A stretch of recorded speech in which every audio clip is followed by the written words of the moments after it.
Welcome to Prabha ஜிவிடி 360. இன்றைக்கி பார்க்க போகிற டாபிக் பார்த்திங்கன்னா 19ஆம் நூற்றாண்டின் சமூக சமய சீர்திருத்தங்க இயக்கங்கள் பார்ட் 2 வீடியோஸ் பார்த்தாச்சு. இது லாஸ்ட் பார்ட் பார்க்கலாம். இஸ்லாமிய சீர்திருத்தத்திலேருந்து ஆரம்பிக்கலாம். இந்த வீடியோ பிடிச்சிருந்தால் லைக் பண்ணுங்கள், சப்ஸ்கிரைப் பண்ணுங்கள், ஷேர் பண்ணுங்கள். வாங்க வீடியோக்குள்ளே போகலாம்.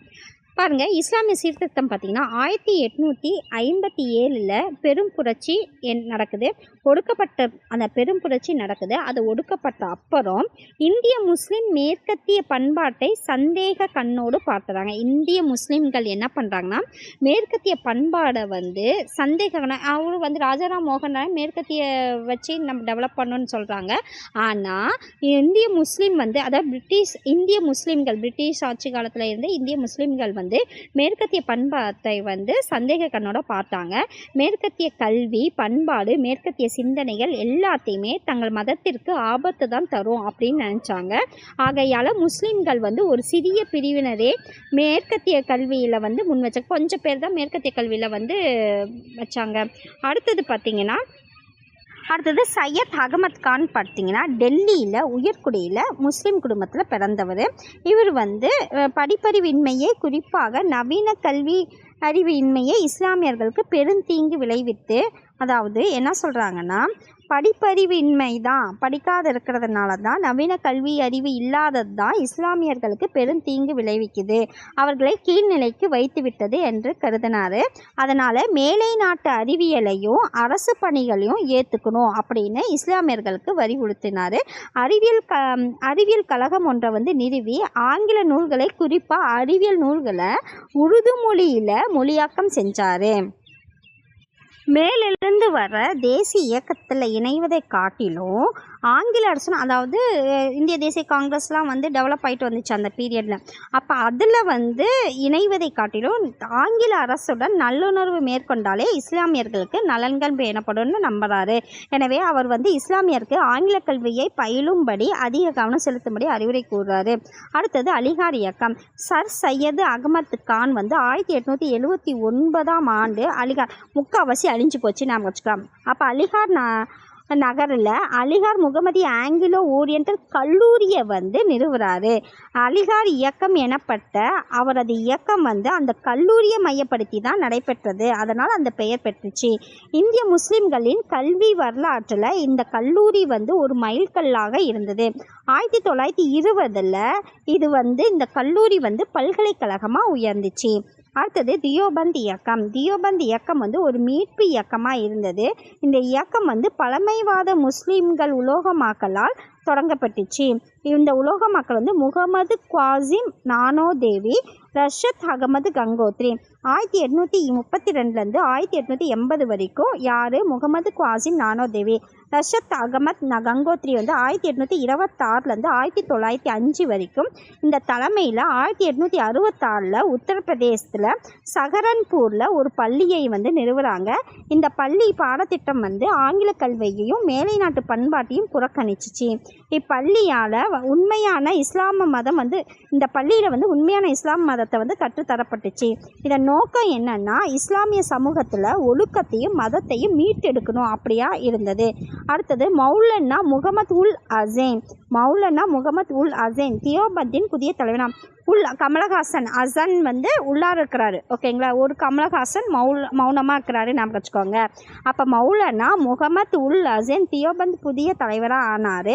அவரோட தலைமையில் ஜமைத் உல் உலேமா ஜமமா அமைதியாக இருக்கிறாரு. ஜமைத் உல் அலோமா இறையாளர்களின் அவை அப்படிங்கிற அசனுடைய கருத்துக்களான இந்திய ஒற்றுமை என்னும் ஒட்டுமொத்த சூழலில் முஸ்லிம்களின் அரசியல், சமய உறுப்பினர்களின் பாதுகாப்பு என்பது குறித்து உறுதியான வடிவத்தை பெற்றுச்சு.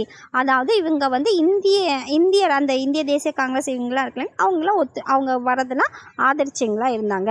அடுத்தது பாரசீக சீர்திருத்த இயக்கம்.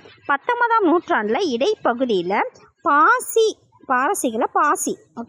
சீர்திருத்த இயக்கம் பாசி பம்பாய் அப்படின்னு நம்ம வச்சுக்கோங்க. பம்பாயில் தொடங்கப்பட்டுச்சு. 1851 பர்துன்ஜி நவ்ரோஜி அப்படிங்கிறவர் ரகமனுமாய் மத்தியாசன் சபா ஓகேங்களா பாசியாக்களின் சீர்திருத்த சங்க அமைப்பை ஏற்படுத்தினார். ராஷ்ட் கோஃப்தார் அப்படின்னா உண்மை விளம்பி அப்படிங்கிறது தாரக மந்திரமாக இருந்தது. பிரேம்ஜி மல்பாரி என்பவர் வந்து குழந்தை திருமண பழக்கத்திற்கு எதிராக சட்டம் இயற்றினார். பார்த்துக்கிட்டே இருக்க நவுறு நான் படுத்து தூங்கணும் அப்படிங்கிறாங்க. ஓகேங்களா, மத்தியானத்தில் அந்த சபை உருவாக்குறாங்க. அடுத்தது பார்த்திங்கன்னா லாஸ்ட் கோபி உண்மை சொல்லு அப்படிங்கிறாங்க, உண்மை விளம்பி. அப்புறமேட்டு தாரக மந்திரமாக இருக்குது. பிரேம்ஜி மல்பாரி, பிரேம்ஜி வந்து குழந்தை திருமணத்திற்கு எதிராக சட்டம் ஏற்றப்படணும் இயக்கத்தை நடத்தினார். இந்த சமூகம் ஃபெருசோ மேத்தா, தீன்ச வாச்சா போன்ற சிறந்த தலைவர்களை உருவாக்கிச்சு. அவர்கள் தொடக்க கால காங்கிரஸில் முக்கிய பங்கு வகித்தாங்க. யாருன்னா ஃபெருசோ மேத்தா, தீன்ச வாச்சா. அடுத்தது சீக்கிய சீர்திருத்த இயக்கம். சீக்கிய சீர்திருத்த இயக்கம் பார்த்திங்கன்னா பஞ்சாபில், அது வந்து பம்பாயில், இது பஞ்சாபில் சீக்கிய சமூகத்திலும் சீர்திருத்த முயற்சிகளை மேற்கொண்டாங்க. நிரங்காரி இயக்கத்திற்கு நிறுவரான பாபா தயாள்தாஸ் தயால் பண்ணுறாங்க. நிரங்கரி, ஓகேங்களா, கறி கொண்டுட்டு வா அப்படின்னு தயால் பண்ணுறாங்க. தைல்தாஸ், ஓகேங்களா, டைல் பண்ணுறாங்க அப்படின்னு வச்சுக்கோங்க, நிரங்கரி. அடுத்தது பாபா தயால்தாஸ் வந்து உருவமற்ற இறைவனை வழிபட வேணும்னு, கரினா உருவமற்றது, கலர் இல்லாதது அப்படின்னு இறைவனை வழிபட வேணும்னு வலியுறுத்தினார். சிலை வழிபாட்டோட தொடர்புடைய சடங்குகள் ஆகியவற்றை மரத்தில் குருநானக்கின் தலைமையையும் ஆதிகிரங்கத்தையும் மதித்தால். குருநானக்கு தலைமையும் ஆதிகிரங்கத்தையும் மதிக்கிறாங்க. அவர்களுடைய போதனைகள் வந்து சாரமாக விளங்குச்சு. மது அருந்துவதையும் மாமிச உண்பதையும் கைவிடும்படி இருந்தது. மது வந்து சுட்ட கருப்பா இல்லை, அதெல்லாம் விட சொல்லி வந்திருக்கு. ஓகேங்களா. பாபா ராம்சிங் அப்படிங்கிறவர் தொடக்கத்தில் நாம்தாரி அதாவது பாபா ராம்சிங் வந்து நாம்தாரி இயக்கம், அது வந்து நிரங்காரி, இது நாம்தாரி, நாம் வச்சுக்கலாம். சீக்கியர்களிடையே நடைபெற்ற மற்றொரு சமூக சீர்திருத்த இயக்கமாக இருக்குது. நாம்தாரி இயக்க சீக்கியர்களின் அடையாளங்கள் வந்து கிர்பான் அப்படிங்கிறது வாளை தவிர அணிய வற்புறுத்திச்சு. வாளுக்கு பதிலாக தனது சீடர்களுக்கு லத்தியை வச்சுக்கோங்க அப்படின்னு வந்து ராம்சிங் வந்து சொல்லியிருக்காரு. இவ்வியக்கம் ஆணும் பெண்ணும் சமம் என்று சொன்னிச்சு. விதவை மறுமணத்தை ஆதரித்தது. வரதட்சணை உரிமையும் குழந்தை திருமணத்தையும் தடை செஞ்சது. வரதட்சணை, குழந்தை திருமணம் இருக்கலாம், ஆனால் குழந்தை திருமணம் இருக்கக்கூடாது. அதாவது கல்யாணமான வரதட்சணை இருக்கக்கூடாது அப்படிங்கிறாங்க.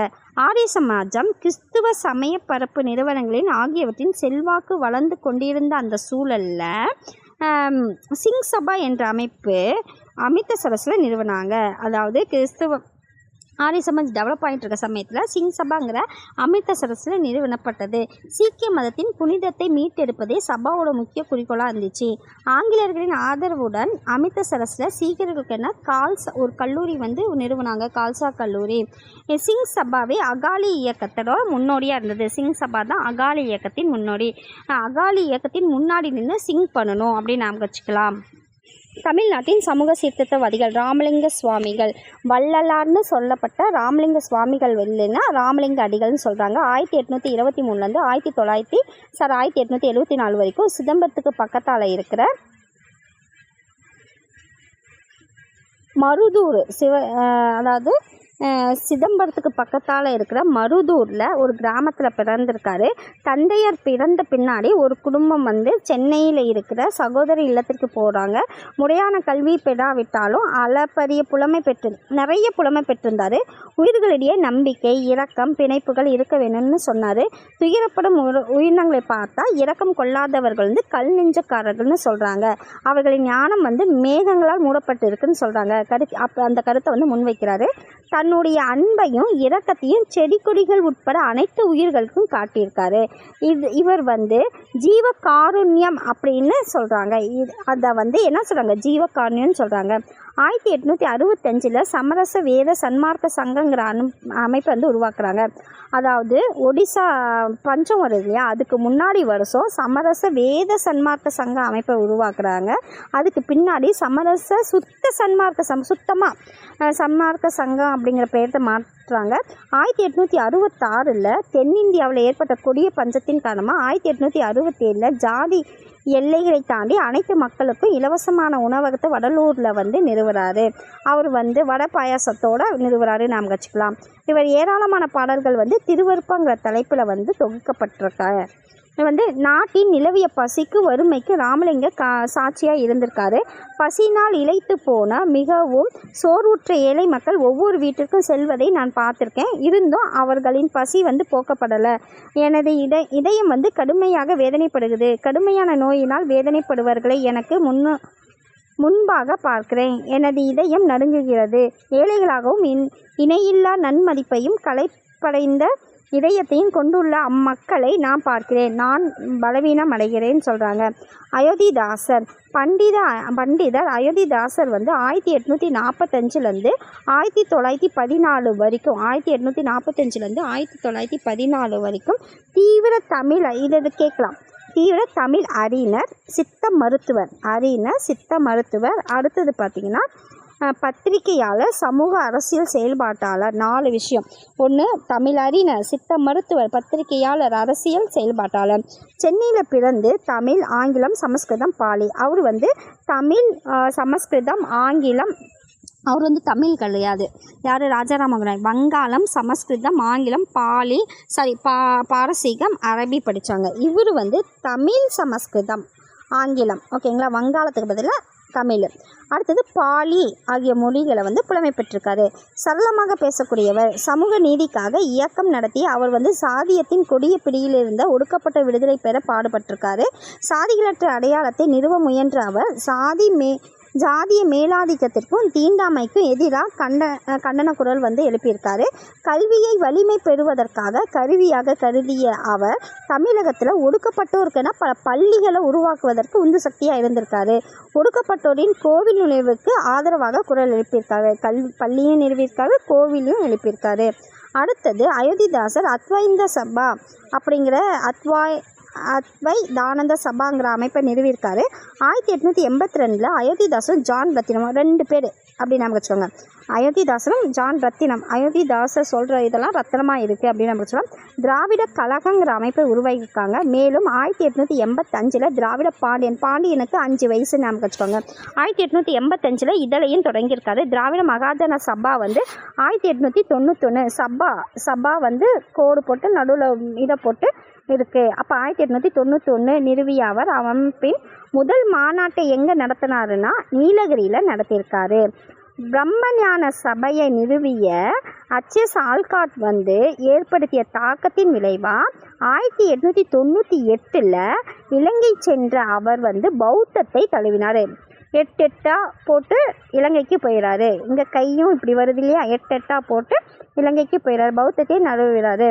அவர் ஆண்ட பௌத்தத்தின் வழியாக பகுத்தறிவின் அடிப்படையான சமய தத்துவத்தின் கட்டமைப்பதற்காக சாக்கிய பௌத்த சங்கங்கிற அமைப்பை சென்னையில் நிறுவுறாரு. 1907 1 பைசா தமிழங்கிற பெயரில் ஒரு வாரமாக 7 நாள் ஒரு வாரமாக அப்படின்னு நமக்கு வாராந்திர பத்திரிகை தொடங்கி அதை 1917 காலமாக வரையிலும் தொடர்ந்து வெளியிட்டிருக்காரு. இதுதான் பார்த்திங்கன்னா 19ஆம் நூற்றாண்டின் சமூக சீர்திருத்த இயக்கங்கள். ஓகேங்களா, இதோட இந்த லெசன் முடியுது. இந்த வீடியோ பிடிச்சிருந்தால் லைக் பண்ணுங்கள், சப்ஸ்கிரைப் பண்ணுங்கள், ஷேர் பண்ணுங்கள். நெக்ஸ்ட் வீடியோவில் நம்ம பார்க்கலாம். நன்றி.